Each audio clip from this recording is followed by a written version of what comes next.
Are you looking for a beautiful tangle that flows really easily and looks far more complicated than it actually is?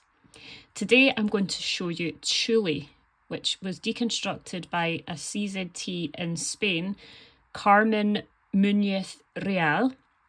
I originally actually saw it on Tomas Pedros's Instagram page. It's a gorgeous, gorgeous tangle.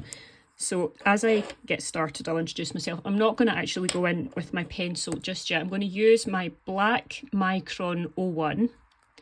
And although I'm using a Zentangle tile, I'm not going to be using it in a way to create a kind of mandala style of pattern. I'm just going to put some orbs, and I'm going to have them roughly evenly spaced. And so they're going to look a little bit like a pegboard, maybe, if that's the right way to describe it. Now this tangle, it doesn't have to be that you could do it at this scale. I mean, you could try putting it a bit bigger. You could draw it a little bit smaller. So we're just getting this started off, and you can see that I've got mine off center. Doesn't matter if you followed my channel at all before, then you'll know that we're not looking for perfection. I'm going to add another row up here. And this one here is going to be slightly off the edge of the paper. And that one we wouldn't see at all. So if you're familiar with the Tangle Huggins, this is very like Huggins in the sense that we're connecting two pairs of dots together with a curve. But unlike with Huggins, you would go from the outside of a curve to the outside of the curve you're connecting it with. We're going from the inside to the inside. So I'm just going to show you what I mean. So from the inside of that orb to the inside of the next one. And I'm going to do that on each of these tangle orb pairings on this. If you imagine that this is a column, do that all the way down. This column here, we're going to be going the opposite way. So I'm just going to complete these ones the same as the first column we did. So there's nothing complicated. It's just like, if you imagine almost as if that's a smiley face, we're just connecting it from the inside of one orb to the inside of the next one along. And once we've connected those pairs of orbs, we're going to repeat that, except this time we're going to do a frowny face from the inside to the inside.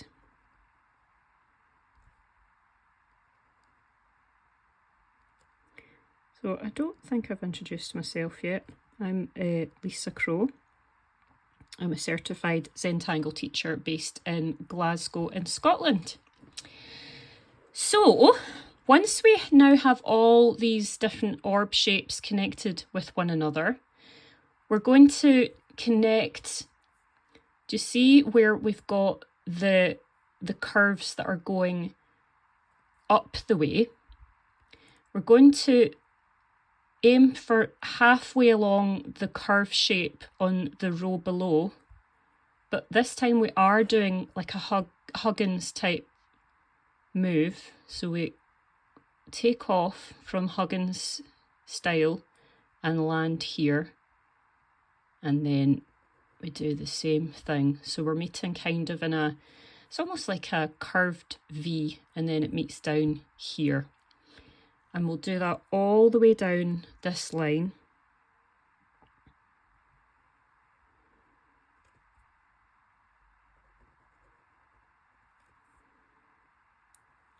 As soon as I saw this tangle on Tomas's Instagram, I knew I wanted to try it out. It's such a lovely tangle. And it does look reasonably complicated, but it's not when you see the individual steps broken down. So you could have the option now, what we're going to do is the opposite thing. So we're going to take off and land, taking off from here, landing up here. If you wanted to, you could draw from the centre here down to those orbs and repeat that process. But I think I'm just going to turn my tile round, just because then we're doing the exact same motion that we were doing before. So we're going around this orb, and then we're landing on the top of that frown. I'm doing that on each of these pairings. And although we can't see where that one goes, we can roughly work out where that would have been.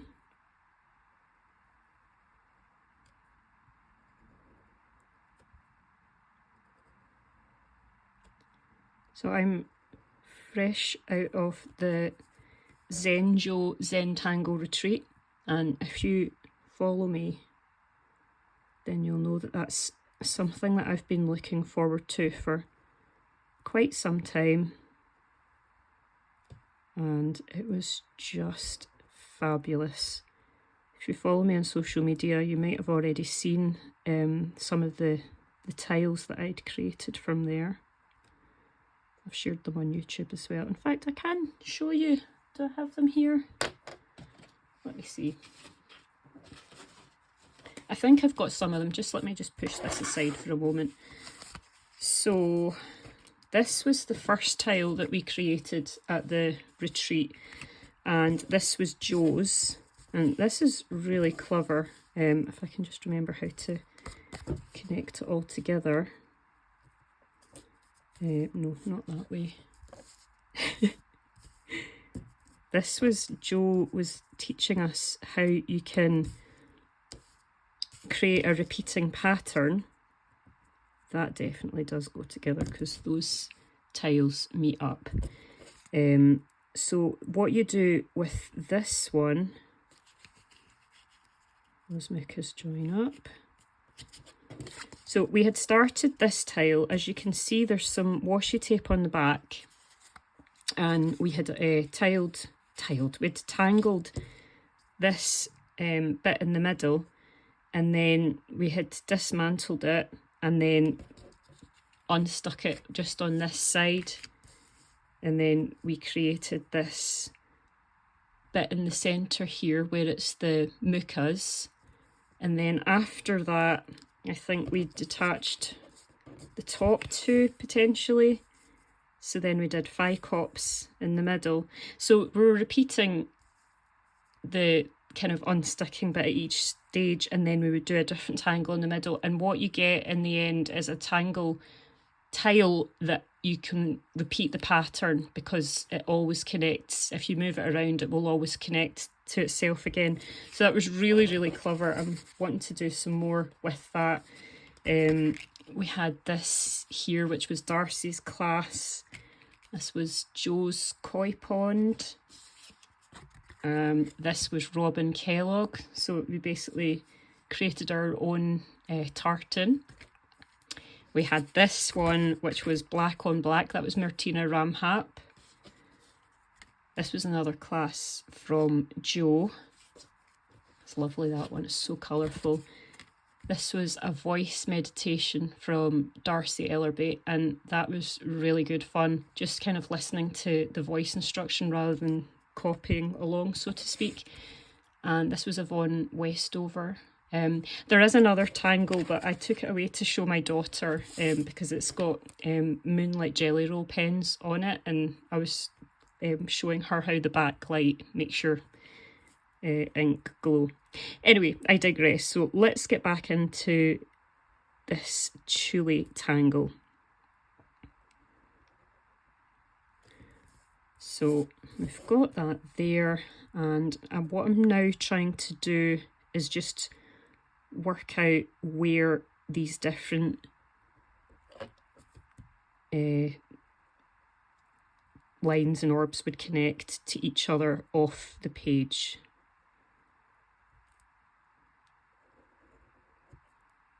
And this one would go off here, and then we wouldn't know where this one is because that's disappeared off the side of the page.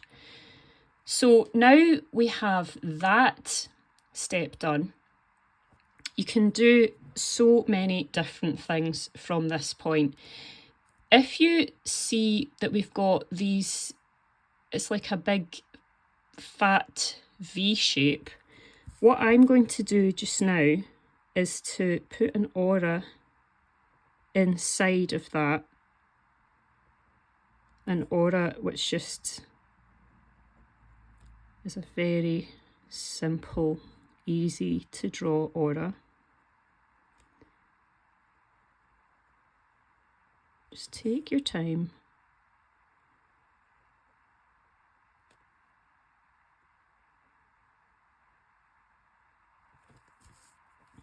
And just repeating this all the way down.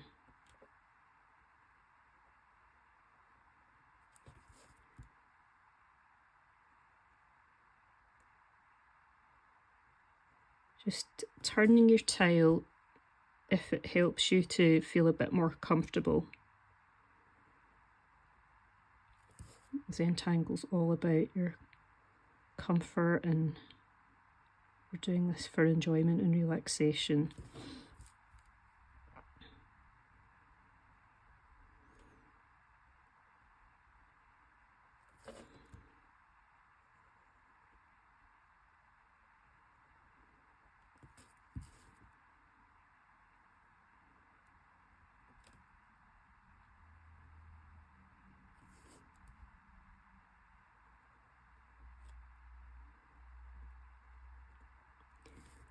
So now that we have come down to the centre down here, we now have the option, if you would like, of connecting the lines at the sides here. So I just need to give myself a bit of concentration at this point because I've played around with this a few different times, and it's just trying to remember where the lines are actually supposed to connect with one another. So this line would have come down to mirror, but also we're going to want to connect up to its neighbour. So if we go, let me just flip it around the other way first and just repeat, mirror that line, and then we're doing an aura just as before, and just taking your time. And then you'll see potentially where I'm going to go with this, that we're going to have like almost a kind of like a J shape, like that's angled round differently. So if you just make it roughly the same thickness as we had before, and then this will come from here round to here.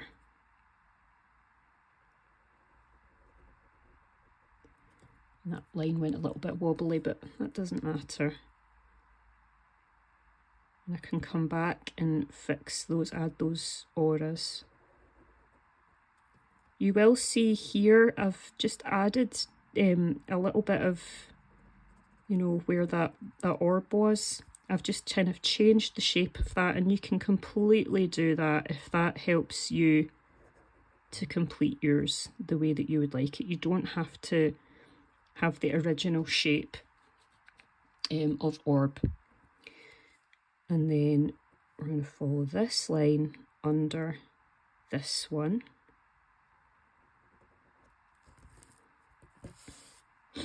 So now we can just see it's the opposite way around from this side. So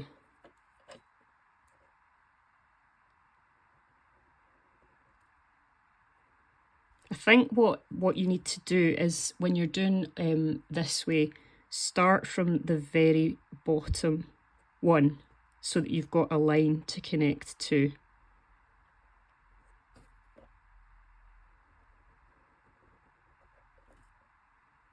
So then that one connects in here. And that one, right. So some of these might not be entirely accurately placed, but what I'm always saying with this Zentangle is that you just trust the process. Just keep going, just slow yourself down. I would be lying if I said I sail through every single tile that I create and that I never have any doubts about where something is going.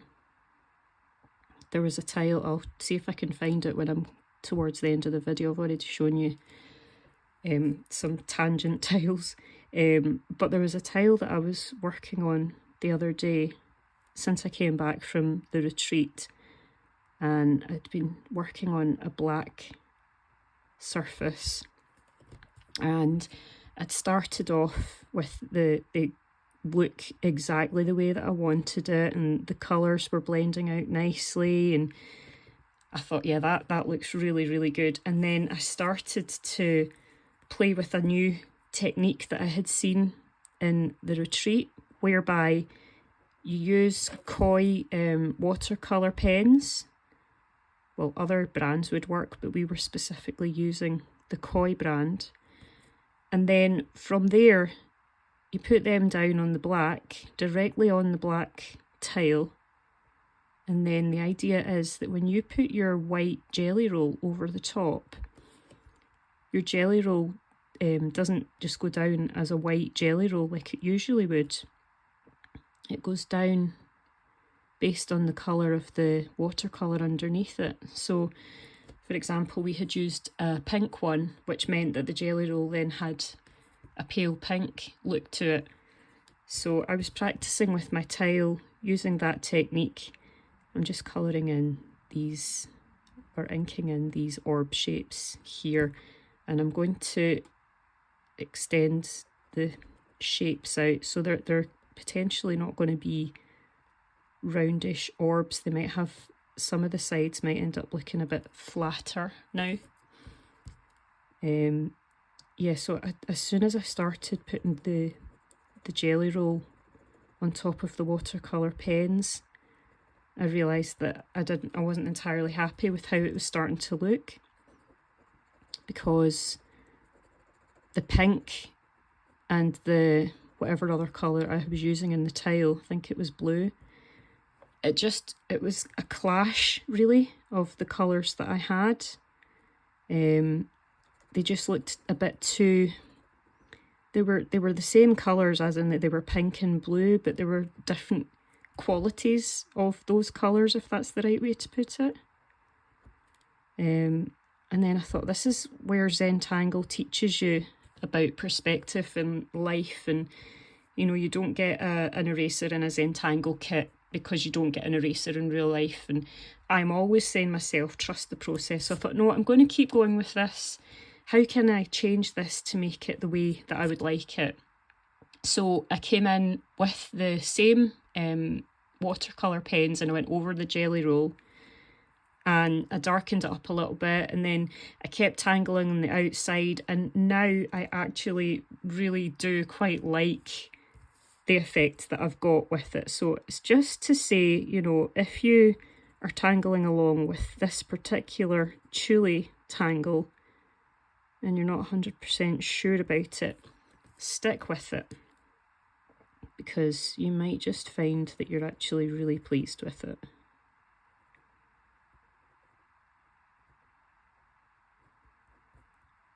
I certainly, when I was trying this one, I felt like I was playing with it several different times, and I thought I tripped myself up a couple of times because I missed out a step, or I did the wrong, like, you know, when you're connecting the orbs, I joined the lines in the wrong way.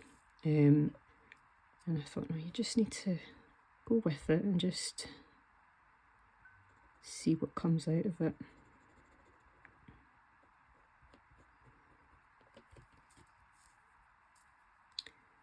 So just adding a little bit more at the top here. Actually, that would have connected in further.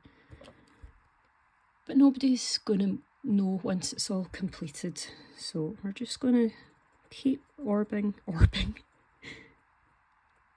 Keep inking the orbs.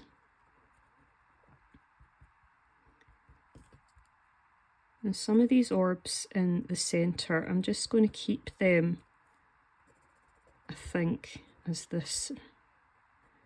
No, I'm going to flatten them off. Just watch along, and then you can keep yours as orbs the way they are if you want, or you can change the dimensions. This is more about the process than about perfection.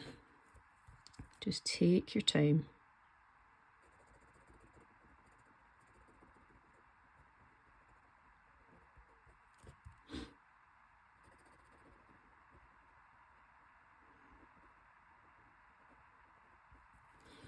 But to me, this is the kind of pattern where when you start to add some shade, you just get this kind of effect, like of maybe like as if it looks as if it's a woven fabric of some kind. And it can look really quite cool.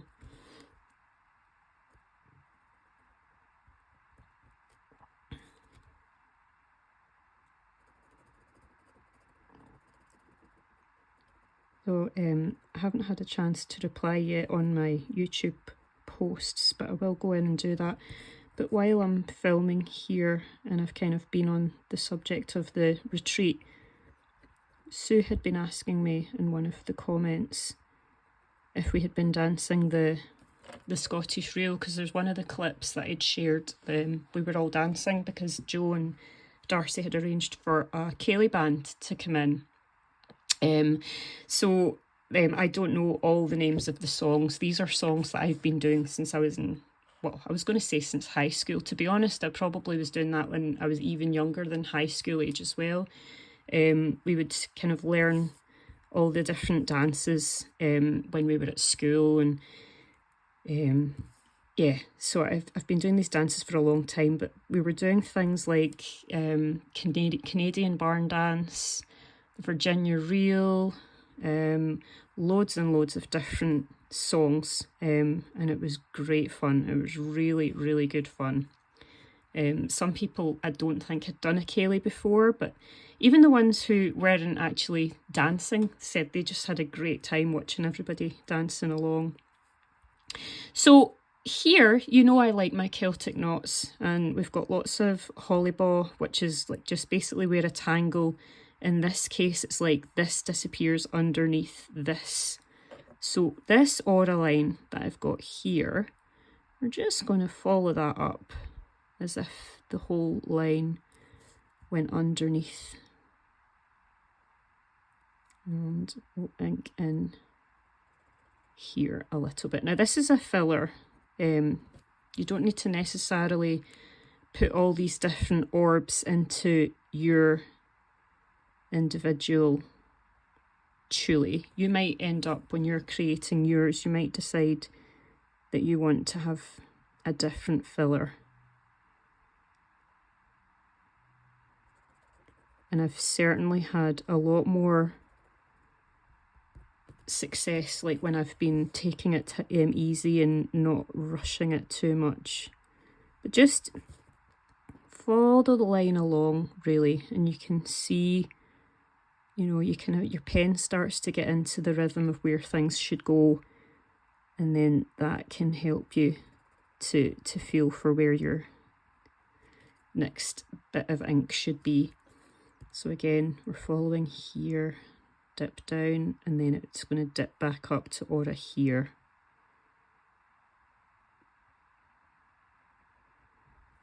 And like I say, once everything's all said and done, and we've got the shading, that's going to go along there. Once we've got all the shading and everything else done, nobody's going to know if you did things slightly messily or not quite correct. So don't be worrying about getting everything too perfect. There's definitely going to be some points in this tile where I'm not quite perfect.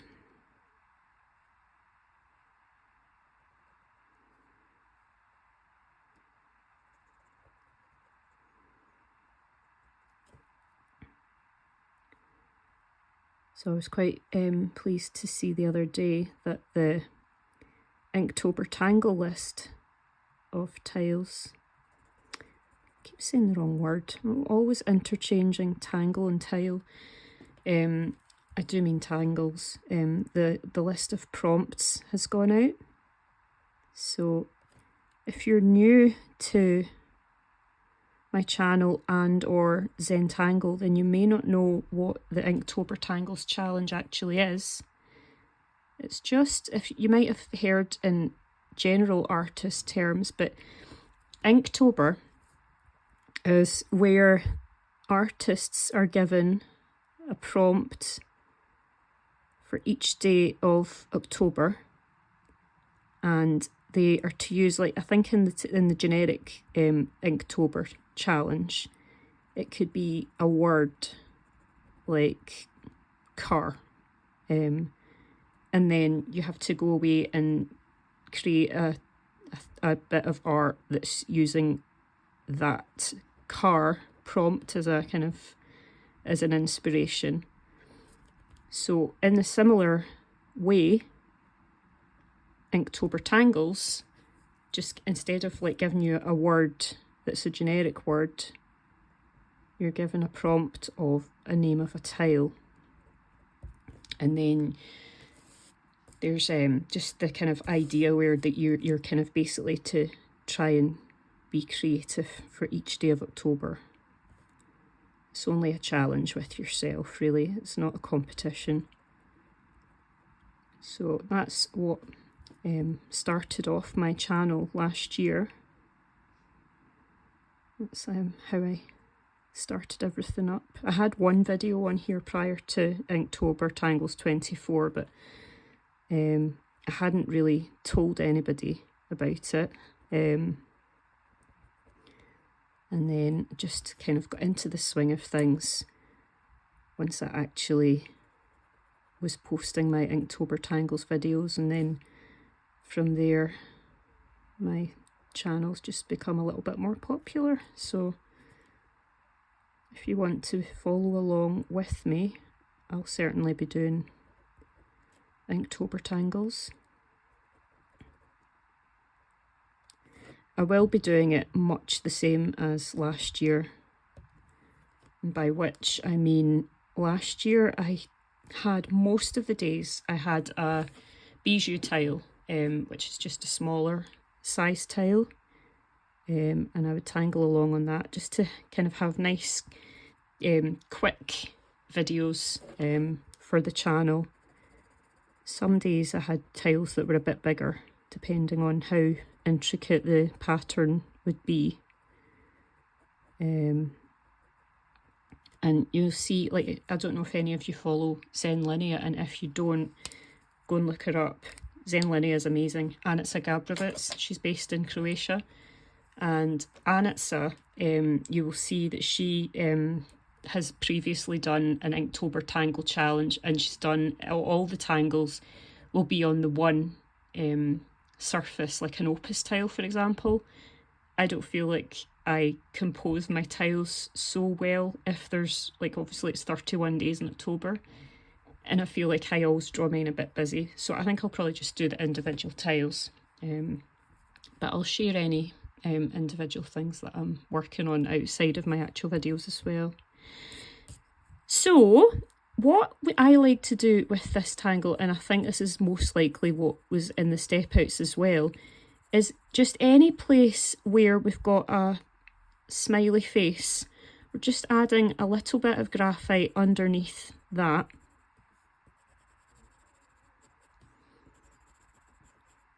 Just all the way down the full pattern.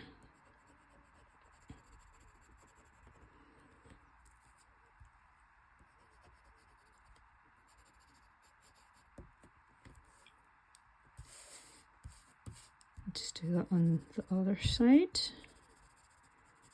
I'm turning the tile around because I find it's easier and more accurate, it's neater if you have your pencil nib pointing into the space that you would like to add your shading to, rather than, you know, if I wanted to shade over here, my pencil line would be, to me, on a side where it wouldn't be as easily shaded. But just shade whatever way feels comfortable for you, really. And I am actually going reasonably heavily with this graphite, but if you're just getting started with Zentangle and with shading, I would say definitely that it's true that less is more, because if you have a line that's too heavy, what you might find is that you can't easily blend it out, and you've got a line that's a little bit too dark and you kind of ruin the effect that you're looking for. So I'm just looking along to see if I've missed any bits.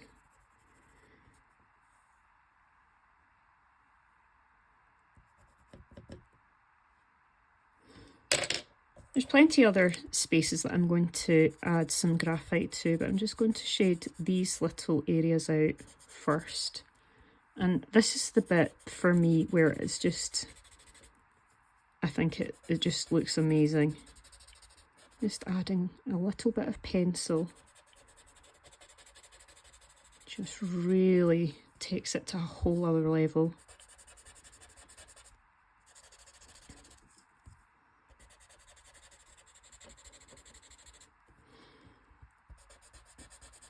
And I definitely would say that I've created this perhaps a little bit messily.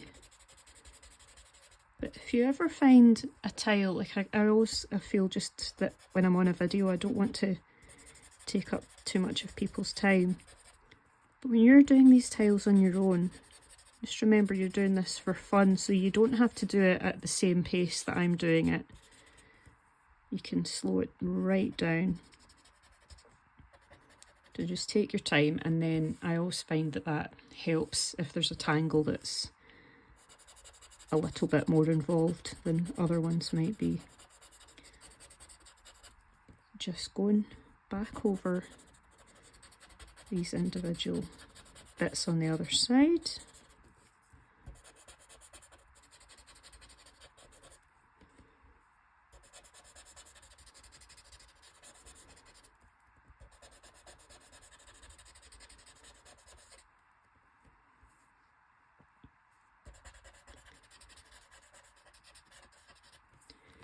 And as you may have gathered, I am going to also add some shade where these bars of that V shape, we'll call it, where that overlaps the curvy bits. Because that, although we don't follow a light source concept in Zentangle, I do feel like those would cast a shadow over those curvy sections. And remembering as well that just because I'm adding shade in a specific area, that doesn't mean that that's the only way that you can add shade. You can feel free to put your own mark on it with shading. You might tangle in a shade in a completely different way. And I encourage you to do whatever feels right for you. If you're watching along and you would feel much better doing exactly what I'm doing, do that. Or if you want to just use this as inspiration and go off and do your own thing, do that as well. I think I personally learned just by following along with other people, and then after a while I found myself wondering about how I could change things up. I'm just going around these curves with the graphite as well, just following that full line around. So yeah, just the more that you do of any one thing, you do inevitably get a bit more experience with it, and your instinct starts to kick in after a while, and you work out what looks right. It's just like I was saying about the other tile earlier on. My instinct was saying, no, I'm not really sure that it works right now, but if I stick with it, I know that it'll start to look better. So don't give up on something too quickly. I've certainly decided that I don't really like a tile, and then I've put it away for a while and never ever throw them away. I put the tile aside for a while and then I come back to it after however long, and then sometimes once those tiles that I didn't particularly like initially, once they're completed properly, I look at them and I go, oh yeah, I really like that. Yeah, just remember the process is fun. You kind of underestimate sometimes how many different overs and unders that there are in these different kinds of tangles.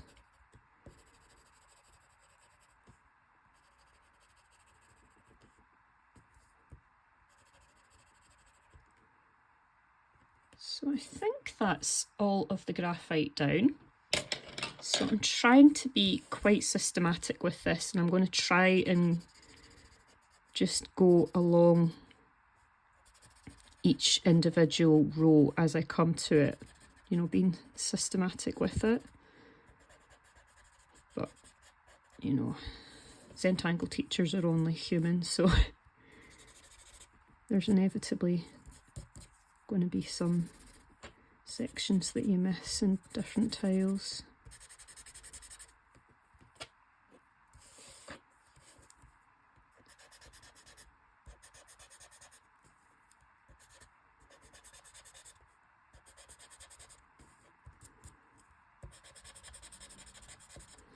I was actually hoping to do this tile today on a tan surface, but I didn't realise that I didn't have any tan paper left in my room where I work from, and my husband was in a meeting in his office, so it became the option of doing it on a white Zentangle tile. This isn't even a Zentangle Zentangle, this is just one that I cut from some watercolour paper that I had in the house.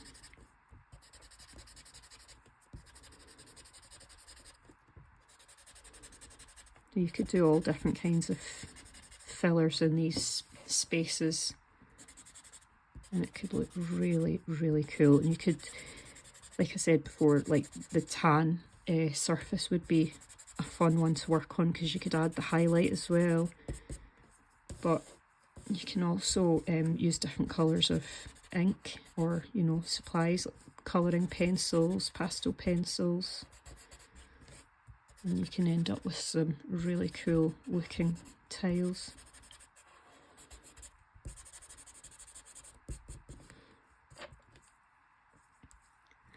So in some ways, you know, you can see that I began this tile off centre, but I actually really like how it kind of looks a bit more arty, the fact that I've got more space over here than I have here. So I do actually quite like that. And, you know, like I say, you could put in, perhaps you could put in doodah, you know, like follow the doodah shape around.